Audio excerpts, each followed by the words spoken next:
ঘরে হঠাৎ আমার রুমে? ফারহানের গম্ভীর কণ্ঠস্বর শুনে ভাবনার মাঝে খানিকটা চমকে ওঠে মিথি।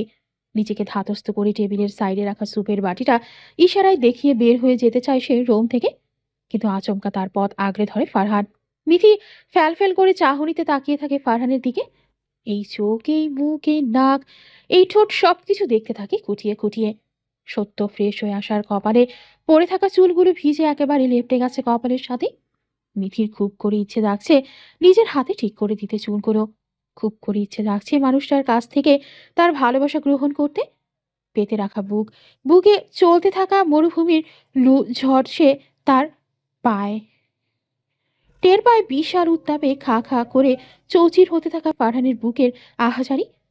তারা তাকে আহ্বান করে বারবার, বারবার থেকে যেতে বলে, শীতল বৃষ্টিরূপে আশ্রে পড়তে বলে ওই খড়খড়ি বুকে, মিটিয়ে দিতে বলে দহনের জ্বালা। কিন্তু সে যে অপারগ। ফারহানের অনুপস্থিতিতে ঘটে যাওয়া বেশ কিছু ঘটনা দাগ কেটেছে তার জীবনেও।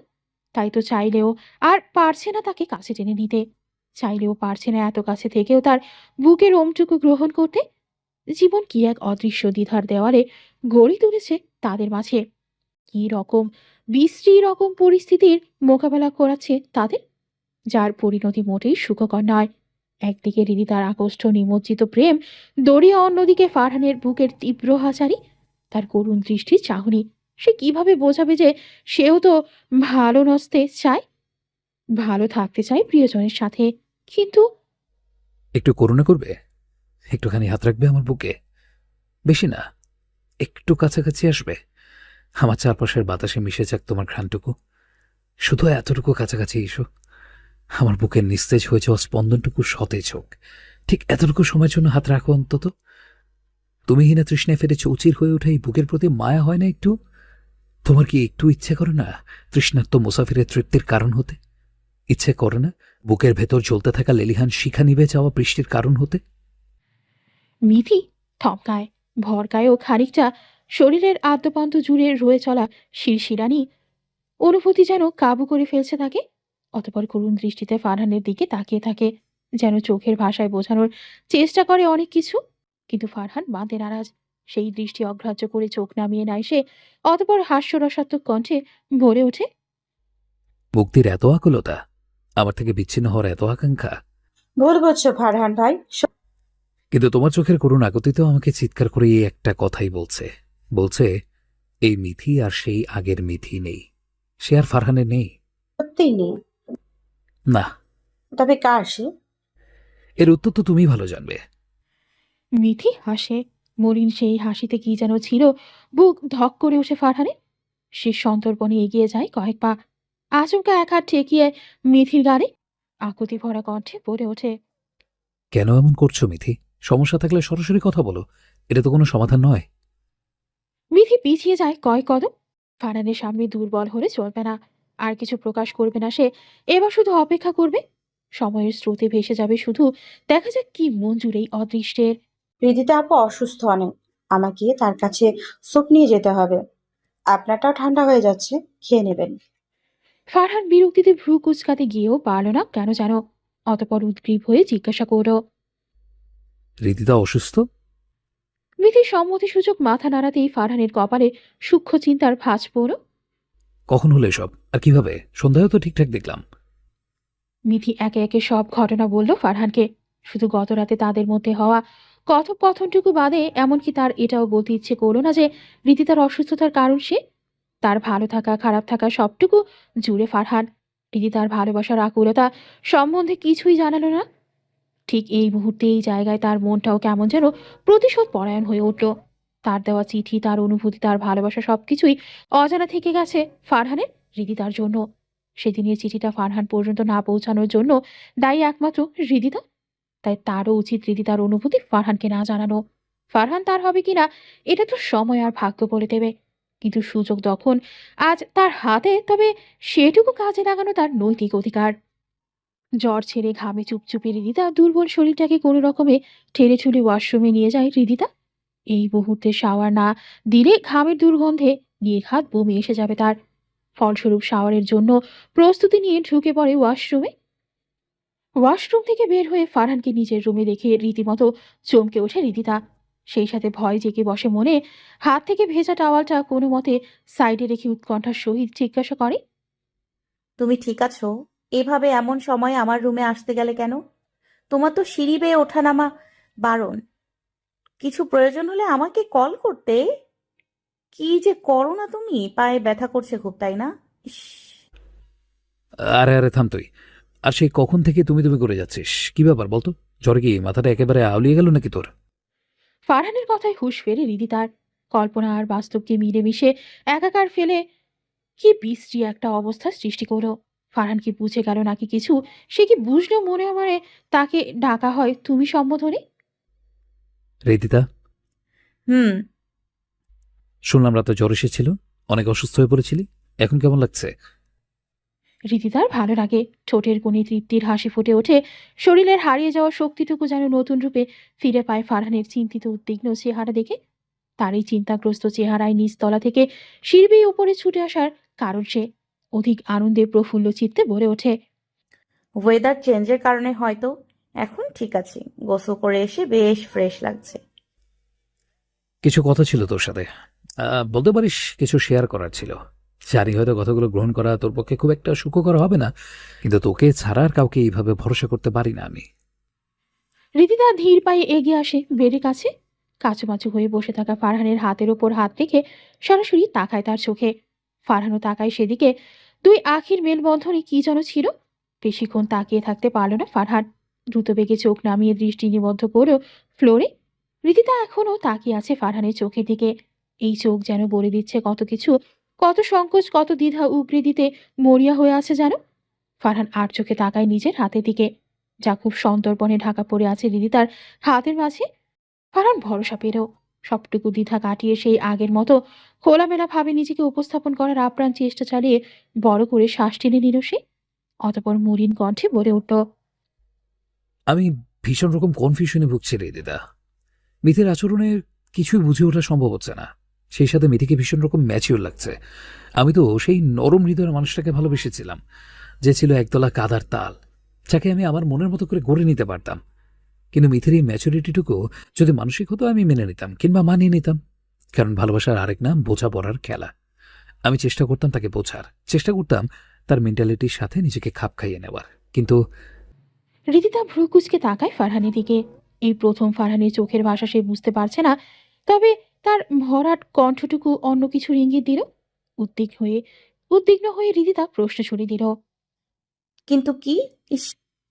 ফারহান জিভ দিয়ে ভিজিয়ে নিল শুষ্ক রুক্ষ ঠোঁটজোড়া। অতপর ম্রিয়মান কণ্ঠে ভরে উঠল, ওর পরিবর্তন শারীরিকভাবেও। এইটুকু বলতেই বেগ পোহাতে হলো ফারহানকে, যার সবটুকু স্পষ্ট রীতিতার কাছে। ঘটনার আকস্মিকতায় একেবারে থ বনে গেল সে। আসলে কি ফারহানের ধারণা সঠিক, নাকি শুধু শুধু এমন মনে হচ্ছে তার? এমনও তো হতে পারে বয়সের সাথে সাথে শারীরিক কিছু পরিবর্তন আপনা আপনি এসেছে তার। কিন্তু কথাটা যে একেবারে ফেলে দেওয়ার মতো তাও না। দ্বিধায় পড়া রীতিতাকে উদ্ধার করেন ফারিহা। গরম স্যুপ হাতে রুমে ঢুকে দুজনকে একসাথে দেখে ঠোঁটের কোণে হাসি ফুটে ওঠে তার। সময়ের গতি পরিবর্তনশীল। দেখতে দেখতে একটা সপ্তাহ পেরিয়ে গেছে। মিথির ছুটিও শেষের দিকে। এদিকে ফারহানকে মেইল করা হয়েছে কোম্পানির তরফ থেকে। বিশাল এক ইতালিয়ান ক্রুজ জাহাজ 10 দিনের জন্য পাড়ি দেবে সমুদ্রে। এই জাহাজের উচ্চতা আর দৈর্ঘ্য দুই বহুত পরিচিত ও আতঙ্কিত টাইটানিক জাহাজের চেয়ে দ্বিগুণ। এত বিশাল এই জাহাজের পরিচালনায় থাকছেন দুইজন বিখ্যাত ও অভিজ্ঞ ক্যাপ্টেন, যারা বয়সের সাথে সাথে নিজেদের সাহসিকতার জন্য অর্জন করেছেন জানা অজানা নানান খেতাব, মেডেল। ক্যাপ্টেন দুইজনের মধ্যে একজন রাশিয়ান ক্যাপ্টেন ওরিনো কসলে, আর একজন ইতালিয়ান ক্যাপ্টেন ডিসুজা মাইরন। তাদের সহযোগিতার জন্য আমন্ত্রণ জানানো হয়েছে আরও দুজন ক্যাপ্টেনকে, যারা নিয়োজিত থাকবেন অ্যাসিস্ট্যান্ট ক্যাপ্টেন হিসেবে। তাদের মধ্যে একজন ইন্ডিয়ান ও অপরজন বাংলাদেশের। ভাগ্যবশত ইন্ডিয়ান সেই ক্যাপ্টেনের জন্য সরকার থেকে বেছে নেওয়া হয়েছে ফারহানকে। বিগত যাত্রায় তার দুর্ধর্ষ সাহসিকতার জন্য সম্মানস্বরূপেই আয়োজন। এছাড়াও প্রতিটা ক্যাপ্টেনের একজন করে সঙ্গী নেওয়ার অনুমতি দিয়েছেন সরকার। তারা শিপের যাত্রী হিসেবে ভ্রমণের আনন্দ উপভোগ করতে পারবে নির্দ্বিধায়। বিগত একটা মাসে সম্পর্কের ঘেটে যাওয়া সমীকরণগুলো সহজ হয়েছে অনেকটা। মিথি আর ফারহানের সম্পর্ক আগের মতো খোলামেলা না হলেও ফারহানের মনের মাঝে কাঁটার মতো বিঁধে থাকা কিন্তু দূর হয়েছে। সেদিন রীতি তার পরামর্শ মতো বিধির সাথে সরাসরি কথা বলার সিদ্ধান্ত নিয়েছিল ফারহান। আর সেই সঠিক সিদ্ধান্তটুকুই দূর করেছে তার মনের খচখচানি অনুভূতিটুকু। কয়েকদিন আগে মিথি সবেমাত্র ভাত ঘুম দেওয়ার প্রস্তুতি নিচ্ছিল। শীতের দিনে দুপুরের ঘুমটা বেশ লাগে তার। এমন সময় দরজায় কড়া নাড়ার শব্দে খানিকটা বিরক্ত হয় সে। মুখে সেই রেশ বজায় রেখে দরজা খুলে দিতেই ফারহানকে দেখে রীতিমতো অবাক হয়। কতদিন পর ফারহান এভাবে তার রুমে এসেছে, হয়তো প্রয়োজনীয় কিছু, কিন্তু তাও তো এসেছে। ফারহানকে রুমে প্রবেশ করার জায়গা দিয়ে দরজাটা হালকা ভিড়িয়ে দেয় মিথি। খোলা জানালা দিয়ে ভেসে আসা হালকা হাওয়ায় দাঁড়িয়ে আছে ফারহান। শীত তেমন একটা নেই, যেটুকু আছে সহনীয়, তাই হালকা বাতাসে তেমন একটা ঠান্ডা লাগছে না। মিথিও সরাসরি গিয়ে দাঁড়ায় ফারহানের পেছনে, কোনো রকম ভূমিকা না করেই জিজ্ঞাসা করে। কিছু বলবে ফারহান ভাই? ধ্যান ভঙ্গ হয় ফারহানের। মিথির উপস্থিতি বুঝতে পেরে পেছন ঘুরে মুখোমুখি হয়ে দাঁড়ায় মিথির। অতঃপর তার চোখে চোখ রেখে সরাসরি জিজ্ঞাসা করে। তোমার জীবনে এমন কিছু আছে যা আমার অজানা? মানে এর মাঝে এমন কিছু কি ঘটেছে যেটা আমি জানি না কিন্তু আমার জানা প্রয়োজন? আচমকা প্রশ্নের আক্রমণে খানিকটা থতমত খেয়ে যায় মিথি। পরবর্তীতে নিজেকে সামনে নিয়ে খোলা জানালার বাইরে শূন্য দৃষ্টি রেখে বলে ওঠে। তোমার জানার প্রয়োজনীয় নয়, কারণ আমার মনে হয় তেমন কোনো সম্পর্ক আমাদের মধ্যে আর নেই। আর যেটুকু আছে সেটুকু সময়ের সাথে মুছে যাবে। তবে হ্যাঁ, আমি তাও জানতে চাই সেই ঘটনা তোমাকে তোমার জানা প্রয়োজন এই কারণে নয়, কিংবা তোমার আমার বিষয়ে সবকিছু জানার সম্পূর্ণ অধিকার আছে এই কারণেও নয়, বরং আমি ব্যাপারটা শেয়ার করতে চাই কারো কাছে। ওই দিনগুলোর স্মৃতি আমি একা বয়ে বেড়াতে পারছি না। অপরাধ বোধ হোক বা গ্লানি, সেসব কুড়ে কুড়ে খাচ্ছে ভেতর থেকে। এগুলো শেয়ার করলে বোধ হয় হালকা হব, নিজেও স্বস্তি পাবো। ফারহান খুব একটা অবাক হয় না মিথির কথায়, কারণ মিথির এই ধরনের কথা বিগত দিনগুলোতে বহুবার শুনেছে সে। তখন জোর করে তাকে আটকে রাখার বাসনা জাগলেও আজকাল আর তার ভালো লাগে না জোর জবরদস্তির বিষয়টা। মনে হয় সবকিছু ছেড়ে দিতে, জীবনকে তার নিজের গতিমতো পরিবর্তন হওয়ার সুযোগ দিতে চায়। দেখা যাক কোন বাকি জীবন কোন দিকে মোড় নেয়। আমাকে ধর্ষণ করার চেষ্টা করা হয়েছিল ফারহান ভাই। প্রফেসর নতুন শো হোস্টের দায়িত্ব যখন আমার উপরে দেন, ভীষণ খুশি হই, সেই দায়িত্ব পালন করি। কিন্তু শো এর ঠিক একদিন আগে দুজন মডেলের ড্রেস নষ্ট হয়ে যায়। নিজে থেকে নষ্ট হয়নি, বরং কেউ ইচ্ছে করে করা এই কাজটা। প্রফেসরের সাথে হাত মিলিয়ে এই কাজটা করেছিল আমারই ক্লাসমেট একটা মেয়ে। তখনও জানতাম না যে গোটা জিনিসটা একটা সাজানো প্ল্যান ছিল। সন্ধ্যা নাগাদ প্রফেসরকে ড্রেসের ক্রাইসিসের ব্যাপারে জানালে উনি বলেন তার ফ্ল্যাটে শোয়ের জন্য কিছু এক্সট্রা ড্রেস আছে, কিন্তু ব্যস্ত থাকায় উনি এখন সেখানে যেতে পারবেন না। তাই ওইগুলো যেন আমি নিয়ে আসি। আমিও কাউকে কিছু না বলে বেরিয়ে যাই, কিন্তু ফ্ল্যাটের দরজা খুলতেই অন্যরকম একটা পরিবেশ দেখে আমার শরীর শিউরে ওঠে। ওয়াইনের গ্লাস হাতে প্রফেসর সোফার উপরে আইস করে বসেছিলেন, যার চোখে মুখে ছিল লালসার ছাপ। নতুন টক শো হোস্ট করার প্রস্তাব রাখেন আমার সামনে। ক্যারিয়ারের শীর্ষে ওঠানোর প্রতিশ্রুতি দেন তার চাহিদা মেটানোর পরিবর্তে। বিশ্বাস করো ফারহান ভাই, আমি অনেক চেষ্টা করেছিলাম নিজেকে তার কাছ থেকে ছাড়িয়ে নেওয়ার, কিন্তু পেরে উঠি না। ফারহান চোখে মুখে আধা দেখছে। আচমকা আষ্টে পড়া ঝড়ো বাতাসের ঝাপটা বুক চিরে বেরিয়ে যাচ্ছে যেন। তপ্ত খাখা রোদ্দুরের মাঝে নিজেকে অসহায় একলা লাগছে। যার বুক শূন্য, কণ্ঠনালী শুষ্ক, ফারহানকে এই অবস্থা থেকে উদ্ধার করতে মিথি পুনরায় বলে ওঠে। অর্ণব, ব্যাচমেট বলা চলে। সাদাসিধে ছাপোষা বাঙালি একটা ছেলে, যার চোখের মধ্যমণিতে কোনোভাবে ঠাঁই পেয়ে যাই আমি।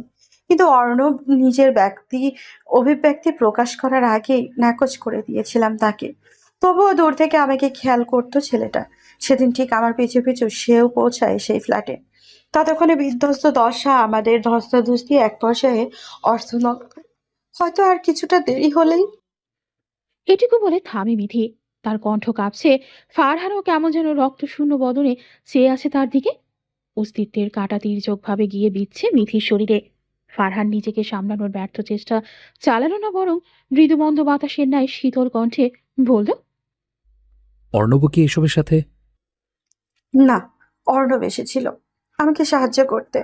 আয়োজনের এক পর্যায়ে আমাকে খুঁজে না পেয়ে ম্যানেজমেন্ট টিমের কাছ থেকে জানতে পারে আমি প্রিন্সিপালের ফ্ল্যাটে এসেছি। এত রাতে একা এত কিছু সামলাতে পারবো কিনা এই চিন্তা করে থেকেই সে পিছু পিছু আসে সেখানে। কিংবা বলা যায় আমার জন্য দেবদূত হয়ে আসে সে। আমার জীবনে, আমার ক্যারিয়ারে, আমার চরিত্রের উপরে লাগতে যাওয়া সবচেয়ে বড় কালিমা থেকে বাঁচায় আমাকে। তবে সম্পূর্ণ কালিমা মুক্ত হতে পারিনি। এই নোংরা স্পর্শগুলো মনে হয় আজও যেন জীবন্ত। লোকটা আমার সম্পূর্ণ সর্বনাশ না করলেও তার 2 হাত ছুঁয়েছে শরীরের বিভিন্ন বার। আমার ঘৃণা হয় নিজের শরীরের দিকে তাকাতে। মনে হয় ওই নিকৃষ্ট লোকের অশ্লীল স্পর্শগুলো গিলতে আসছে। এই ঘটনা কি আমার জাহাজে যাত্রার কিছুদিন পরের? এটাই কি তবে সেই কারণ যার জন্য এতগুলো মাস আমার সাথে কোনো রকম যোগাযোগ করনি? মিথি ঠোঁট কামড়ে ধরে, কান্নাগুলো নিয়ন্ত্রণের আপ্রাণ চেষ্টা চালিয়ে যায়। অতপর পাড় ভাঙা জোয়ারের জলের ন্যায় লুটিয়ে পড়ে কান্নায়, 2 হাতে ঢেকে ফেলে মুখ। আমি ভীষণ ভেঙে পড়ি ফারহান ভাই। তোমার মুখোমুখি হওয়ার সাহস করে উঠতে পারি না কিছুতেই। বারবার মনে হয় আমি ঠকিয়েছি তোমাকে। তোমার অগোচরে অন্য কাউকে তোমার অগোচরে অন্য কেউ স্পর্শ করেছে আমাকে।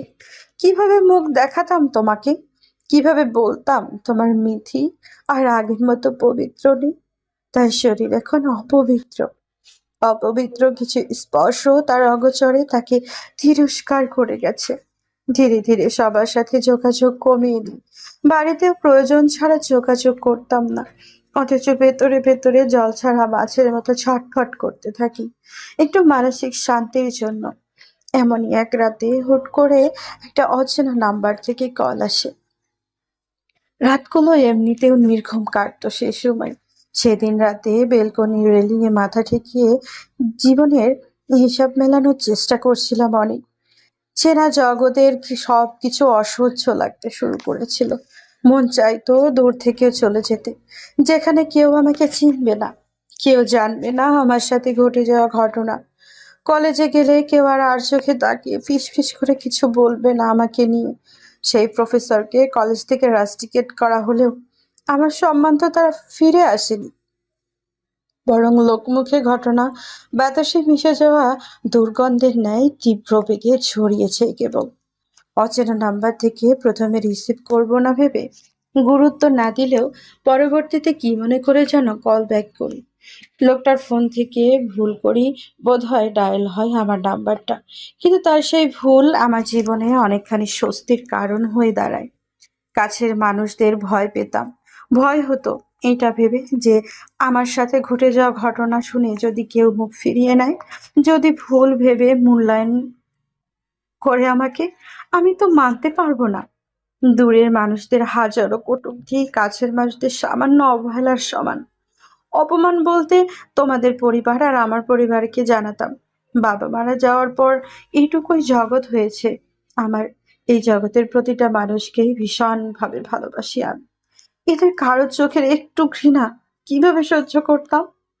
আমি পারিনি ফারহান ভাই। তাই তো সেই অচেনা মানুষটাকেই একমাত্র শেয়ার করতাম নিজের অপারগতাটুকু। সেও ধীরে ধীরে বন্ধু নামক খুঁটি হয়ে ওঠে, যাকে পেস্টন করে আস্তে ধীরে আমি জগতের মুখোমুখি হতে শুরু করি। সমস্যাগুলো ফেস করতে শিখি। ঘর কোনো লুকিয়ে থাকা আমাকে জনসম্মুখে বেরিয়ে আসতে সাহায্য করে মানুষটাকে আমি কখনো দেখিনি, এমনকি সেও আমাকে দেখেনি। তাও দূর থেকে অচেনা অজানা একটা মানুষ যেভাবে ভরসা দিয়ে উঠে দাঁড়াতে সাহায্য করেছে, অনেক কাছে থেকেও কেউ পারে না। ফারহান তাজ্জব বনে যায় মিথির শেষ উক্তিতে। কি অবলীলায় তারই চোখে চোখ রেখে অন্য এক পুরুষের গুণগানে মেতে উঠেছে মিথি। তার কি একটু কুণ্ঠাবোধ কাজ করছে না? তুমি ভালোবাসো তাকে? মিথি ব্যঙ্গাত্মক হাসে। ফারহান ভ্রু কুঁচকে তাকায় মিথির দিকে। মিথিও তার অপেক্ষা দীর্ঘায়িত না করে সরাসরি জবাব দেয়। এমনটা হলে তোমার অসুস্থতায় এভাবে ছুটে আসতাম না। আমি আজও মনে প্রাণে চাই তোমার সঙ্গটুকু, কিন্তু ফুলের সাথে ফুল মানাই, ভুল না। বর্তমান প্রতিটা মানুষের মুখ আর মুখোশ দেখতে এক হলেও চরিত্র ভিন্ন। মুখ হলো তার নিজস্ব সত্তা, আর মুখোশ যেটা সে পরিধান করে উপস্থাপন করে নিজেকে। হৃদিতাও ক্রমে হাঁপিয়ে উঠেছে নিজের ভালোবাসা গোপন করতে করতে। দুঃখী প্রাণহীন মুখের আদরের উপর চাপিয়ে রাখা মিথ্যা সুখের আবেশে লেপ্টে থাকা হাসির পরশটুকু বয়ে বেড়াতে বেড়াতে ক্লান্ত সে। আর কতকাল মুখের উপর মুখোশ চাপিয়ে রাখবে? একদিন না একদিন তো ফারহানকে জানতেই হবে, মানতেই হবে তার স্যাক্রিফাইস। কি এমন চেয়েছে সে? ফারহানের সান্নিধ্য ছাড়া আর কোনো কিছু কোনো কালে চেয়েছে বলে তো মনে পড়ে না তার। এটুকুর জন্য কি কি করেনি সে? নিজের আলিশান বাড়ি ছেড়ে দিনের পর দিন পড়ে থেকেছে ছোট কয়েক কামরা বিশিষ্ট ঘরে। নিজের বাড়িতে কর্মরতা গৃহিণী গৃহকর্মীদের রক্ষণাবেক্ষণে বড় হওয়া মেয়েটা একটা গোটা সংসারের দায়িত্ব নিয়েছে। প্রতিটা মানুষের সেবা যত্ন করেছে নিজের পরিবারের মতো করে। অথচ পরিবর্তে রাতটুকু তার হয় যন্ত্রণা। কেউ কি জানে বাবার সাথে প্রত্যহ ঠিক কতটুকু কথা কাটাকাটি করে এই বাড়িতে পড়ে আছে সে? এসব সত্য আড়ালে রেখেই সেই বা কি পেরো। কিচেনে আপেল কাটতে কাটতে ভাবনায় মুশকুল রীতি তার হাতে টান পড়ায় ধ্যানভঙ্গ হয় তার। ফারহানকে তার হাত ধরে কিচেনের বাইরে নিয়ে যেতে দেখে ঘাড় কাত করে হাসে রিদিতা। অতপর বেখেয়ালি কণ্ঠে বলে ওঠে, ইস, এইভাবে বউ বানিয়ে হাত ধরে টেনে নিয়ে আসবি কবে? রিদিদা, তোর হাত কেটে রক্ত বেরোচ্ছে, খেয়াল কোথায় থাকে? কি যে করিস না তুই! ইস, যখন ইবাদত হয়ে যায় এমন রক্তক্ষরণ হয় অহরহ। হয় জনাব, খেয়াল করতে করতে খেয়ালই হারিয়ে ফেললাম। আর তুমি বলছো আর তুমি বলছো খেয়াল কোথায় থাকে? ভালোবাসা ভালো থাকতে শেখায়, ভালোবাসা ভালো রাখতে জানে। তোর ভালোবাসা যেন ভালোবাসা না, আমার দুই পায়ে শিকল হয়ে উঠেছে আজকাল। সে এলো আমার দরজায়, পা রাখলো বুকের ওপর। বদ্ধ হৃদয় কুঠুরিকে পিষে মেরে ফেলার তীব্র চেষ্টা চালিয়ে সে ফিরে গেল অন্য কারোর হৃদয়ে মলম লাগাতে। দরজার চৌকার অব্দি যাওয়া ফারহানের কদম থেমে গেল হৃদিতার কথায়। যেন ধক করে ধাক্কা খেল বুকে গিয়ে। এরপর শরীর জুড়ে ছড়িয়ে পড়ল অসহ্য শিরশিরানি অনুভূতি। সে পেছন না ঘুরে ঘাড় কাত করে তাকাতে চাইল। আচমকা আবারও ভেসে এলো হৃদিতার গমগমে কণ্ঠস্বর। না জনাব, না। মেহবুবার থেতলে যাওয়া বুকে ঝড় তোলার জন্য পেছন ফিরে আর তাকিও না। এটা তো হৃদয়, রবার দিয়ে তৈরি পাম্প না, যে কিছু সেকেন্ডের ব্যবধানে তোমার মলিন দৃষ্টির খঞ্জরটা গেঁথে নিতে পারবে পুনরায়। ঠোঁটে বাঁকা হাসি হৃদিতার। দৃষ্টি দরজা হতে ত্রস্ত পায়ে বের হয়ে যাওয়া ফারহানের দিকে। ফাঁকা রুমের নীরবতার মাঝে তার ফেলে যাওয়া দীর্ঘশ্বাসের শব্দ এখনো ঘুরে ফিরে এসে কানে ঠেকছে রীতিতার। হাসি চওড়া হতে হতে একসময় মিলিয়ে যায় তা দুরন্ত মেঘের আড়ালে। যেন রোদ ঝলমলে আকাশ নেমে আসে ঘোর অমাবস্যা। আর সেই অমাবস্যার নিকষ কালো আধারে তলিয়ে যেতে থাকে হৃদিতা। মিথি ছাদের এপার হতে ওপার পায়চারি করছে, হাতে ফোন, ঠোঁটে হাসি, ক্রমাগত টাইপিং করছে কিছু। ফারহান এসে দাঁড়ায় ছাদের দরজায়। হাস্যোজ্জ্বল মিথিকে দেখে ফিরে যেতে গিয়েও কেন যেন মত পাল্টে ফেলল। দ্রুত পায়ে এগিয়ে গিয়ে মুখোমুখি দাঁড়ালো মিথির। আচমকা কাউকে সামনে দেখে হকচকায় মিথি, খানিকটা কেঁপে ওঠে। কালে ফিরে যাবে? ফারহানের প্রশ্ন শুনে মিথি চোখ তুলে তাকায় তার দিকে। অতপর পাল্টা প্রশ্ন করে, এতখানি ভালোবাসা অগ্রাহ্য করে থাকো কিভাবে? হৃদিতা আপুর চোখের দিকে তাকালে আমার নিজেরই কেমন যেন কষ্ট হয়। কতখানি না পাওয়া, কতখানি ত্যাগ, কতখানি ভালোবাসা লুকিয়ে রেখেছে যেন সেখানে। তুমি কিভাবে পারো? কখনো মনে হয় না তার কাছে যাওয়া উচিত? অন্তত ভীষণ নীরবে তার পাশে বসে অপেক্ষাটুকু শুনতে ইচ্ছে করে না? ইচ্ছে করে না তার কোনো এক নির্ঘুম রাতে মাথায় হাত বুলিয়ে শান্তির ঘুম উপহার দিতে? ফারহান কয়েক কদম এগিয়ে গিয়ে দাঁড়ায় ছাদের রেলিং ঘেঁষে। অতপর শূন্য দৃষ্টিতে আকাশ পানে চেয়ে মৌন কণ্ঠে বলে, চাইলেও যে সবকিছু সম্ভব হয় না। এই যে আমি আমি চাই তুমি সেই মানুষটার সাথে কথা না বলো, যে অসময়ে তোমার ভরসা হয়ে দাঁড়িয়েছিল। পারবে সেই কাজটা সম্ভব করতে? পারবে না। তাই আমাদের জীবনের সব চাওয়া পূর্ণতা পায় না। যা পূর্ণতা পায় তাকে আবার আমরা টেক নট ফর গ্র্যান্টেড মনে করি। আসলে মানুষ জাতি বড্ড অদ্ভুত, জানো তো। যার চাওয়া পাওয়ার কোনো ঠিক নেই, নেই কোনো সীমানা। কিন্তু রীতিতার সমস্যাটা ঠিক এই জায়গায়। ও আমাদের মতো না পাওয়া জিনিসটাকে ভুলে জীবনে এগিয়ে যেতে পারে না। হয়তো এটা ওর জন্মগত একটা অভ্যাস বলা চলে। ছোট থেকে বিলাসিতায় বড় হওয়া, যা চেয়েছে তাই পেয়েছে। এসবের কারণে না পাওয়ার ব্যাপারটা মেনে নিতে পারে না। আর সেই একটা জায়গায় ও আটকে আছে ওর জীবন। কথাটা সম্পূর্ণ ঠিক নয় ফারহান ভাই। রীতি তার জীবনের সবচেয়ে বড় না পাওয়ার ওর মা। সেক্ষেত্রে কিন্তু ও বেশ স্বাভাবিক। তপ্ত দীর্ঘশ্বাস ফেলে ফারহান তাকায় মিথির দিকে। হাতের মুঠোয় আদরে ভঙ্গিতে ভরে নেয় মিথির দুই হাত। অতঃপর মিহি কণ্ঠে অনুরোধের সুরে বলে ওঠে, আজকে দিনটা অন্তত ওর বিষয়ে কথা বলে সময়টা নষ্ট করতে চাচ্ছি না, প্লিজ। আবার কবে আমাদের এইভাবে সময় কাটানো হবে জানা নেই, তাই এই সময়টুকু শুধু আমাদের হোক। ওর ভালোবাসার পর্যায়ে নেই, বেহায়াপনাতে পরিণত হয়েছে, যা অসহ্যকর। মিথি সরু চোখ করে তাকায় ফারহানের দিকে। এমনটা নয় যে ফারহানের বিরক্তি সে বুঝতে পারে না, কিন্তু রীতি তার ভালোবাসার কথা ভাবলে কেন যেন তার বুকটা মোচড় দিয়ে ওঠে। মনে হয় কতখানি অপ্রাপ্তি থেকে গেল মেয়েটার জীবনে। অথচ তার ভুল একটাই, সে এক পুরুষে আসক্ত হয়েছে, যার জন্য সর্বস্ব হারিয়ে সর্বশান্ত সে। এতটা ভালো কেউ কাউকে কিভাবে বাসতে পারে? কাউকে সত্যিকারের ভালোবাসতে গেলে নিজেকে ভেঙে চুরে ভালোবাসতে হয়। এই কথা অক্ষরে অক্ষরে মিলে যায় রীতি তার ক্ষেত্রে। কিন্তু এতে সে কি করে পেল? তার প্রাপ্তি কথায়। মিথির ভাবনায় আরো একটা বিষয় মাঝে মাঝে উকি দেয়। এই যে তার জীবনে এত বন্ধু বান্ধব, এত প্রিয়জন, নাজিমের মতো একজন বিশেষ বন্ধু, ফারহানের মতো ভালোবাসার মানুষ, অথচ রীতিতা এসব কিছু উপেক্ষা করেছে একমাত্র যে মানুষটার জন্য সেও তার হলো না। সে চাইলেও পারত বন্ধু বান্ধব, পরিবার পরিজন নিয়ে লাক্সারিয়াস লাইফ লিড করতে, কিন্তু শুধুমাত্র একজন মানুষের জন্য সে নিজের সবটুকু খুইয়েছে। এমনকি নিজের এত ভালো চাকরি, সম্মান, মর্যাদা, সবকিছু। আজ সে শূন্য, অথচ এই শূন্যতার দামটুকুও পেল না সে। পেল না ভালোবাসার মানুষটার ভালোবাসা। ভালোবাসা দূর, আগের মতো ঠিক করে দুটো কথাও এখন আর বলে না ফারহান তার সাথে। বুক চিরে ফাঁপা দীর্ঘশ্বাস বেরিয়ে এলো মিথির। চিনচিন ব্যথা বুকের বাম পাশ হতে সৃষ্ট হয়ে উচ্চ কম্পাঙ্কে ছড়িয়ে পড়ল সারা শরীর জুড়ে। আচ্ছা, মানুষের জীবন এমন কেন? এত খুঁত নিয়েও সে পরিপূর্ণ। আর নিখুঁত ওই মেয়েটার জীবনে পূর্ণতার যৎসামান্য ছোঁয়াটুকুও নেই। অথচ এককারে রীতি তার জীবন, তার সৌন্দর্য নিয়ে কতই না ঈর্ষা ছিল তার। সারা বিকাল শহরের উড়িগুড়ি পথঘাট ঘুরে ফারহান আর মিথি এসে বসলো পার্কের একটা বেঞ্চে। রাতের ডিনারটা তারা একসাথে বাইরে থেকে সেরে বাড়ি ফিরবে। কাল মিথি ফিরে যাবে, আর আগামী 1 মাসের মধ্যে তার আর কোনো ছুটি নেই। এদিকে 20 দিন পরই তার ইতালি যাওয়ার ফ্লাইট। যদিও এখনই কাউকে এই ব্যাপারে কিছু জানায়নি, কিছু কমপ্লিকেশনস আছে মাঝে। একেবারে ফাইনাল হলে তবেই জানাবে বলে সিদ্ধান্ত নিয়েছে সে। সন্ধ্যা থেকে বেশ কিছু কল এসেছে ফারহানের কাছে। নম্বরটা রীতিতার।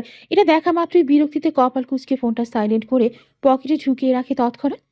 অতঃপর ব্যস্ত হয়ে পড়ে বিধিকে নিয়ে সুন্দর একটা সময় উপভোগ করতে। দুপুর গড়িয়ে বিকাল, বিকাল গড়িয়ে সন্ধ্যা। রীতিতা দরজার খিল এঁটেছে। মূলত দিরাজ সাহেবকে এই বাড়িতে আসতে দেখে সে দরজায় খিল টেনেছে। দিরাজ সাহেব বার কয়েক বোঝানোর চেষ্টা করে ব্যর্থ হয়ে বসে পড়েন ড্রয়িং রুমের সোফাতে। তাকে ক্লান্ত দেখাচ্ছে বেশ। ভাবি, আপনি তো দেখলেনই, মেয়েটাকে কোনোভাবেই বাড়িতে নেওয়ার জন্য রাজি করতে পারছি না। এখনও কি আপনি সব দোষ আমাকে দিবেন? শক্তপোক্ত গোছের মানুষটার সম্মানীয় লেফটেন্যান্ট দিরাজ সাহেবকে নতশিরে বসে থাকতে দেখে মায়া হয় রায়হান সাহেবের। স্ত্রীকে উদ্দেশ্য করে তিনি বলে ওঠেন, অযথায় ভাইজানের উপর রাগ করে অযথায় ভাইজানের উপর রাগ দেখাচ্ছ কেন ফারিহা? রীতিতা মানসিক অবস্থা বুঝতে পারছো না তুমি? এখানে ভাইজান বা আমাদের কারো কিছু করার নেই। বরং তোমার উচিত বরং তোমার তো উচিত তার প্রতি কৃতজ্ঞ থাকা। আমাদের অসময়ে একমাত্র তারাই আমাদের পাশে থেকেছেন, ভরসা দিয়েছেন। আর ওই মেয়েটাকে যে আজ এত তুচ্ছ তাচ্ছিল্য করে বাড়ি থেকে বের করার চেষ্টা করছো, তাকে ছাড়া এই সংসার মরুভূমির মতো পরিণত হতো। সে সংসার সে সংসার নিজে হাতে গুছিয়েছে। সেই সংসারে বসবাস করার অধিকার কি তার নেই? তুমি আমাকে ভুল বুঝছো। একদিন তো আমি নিজেই চেয়েছিলাম তাকে এই বাড়ির বউ করে আনতে। তার জন্য আমার ছেলের কাছ থেকে কম শাস্তি তো পাইনি। কিন্তু এখন ফারহান যা চায় তাই হবে। সংসারটা যেহেতু ও করবে, তাই বিয়ের সিদ্ধান্তটাও ওর ওপরেই ছেড়ে দিতে চাই। ও যদি মিথিকে পছন্দ করে থাকে, তাহলে আমাদের আপত্তি করে আদৌ কি কোনো লাভ আছে? মিথিকে নিয়ে আলাদা সংসার করার মতো অবস্থাপন্ন সে। বরং এসবের মাঝে আমি আমার সন্তান হারাবো, যেটা আমি করতে পারবো না। ফারিহার যুক্তি শুনে আচমকাই হেসে ওঠেন দিলাত সাহেব। অতঃপর রীতিতার ঘরের বন্ধ দরজার দিকে তাকিয়ে উচ্চস্বরে হেসে বলে ওঠেন, মেয়েটা আমার আজও মানুষ চিনল না।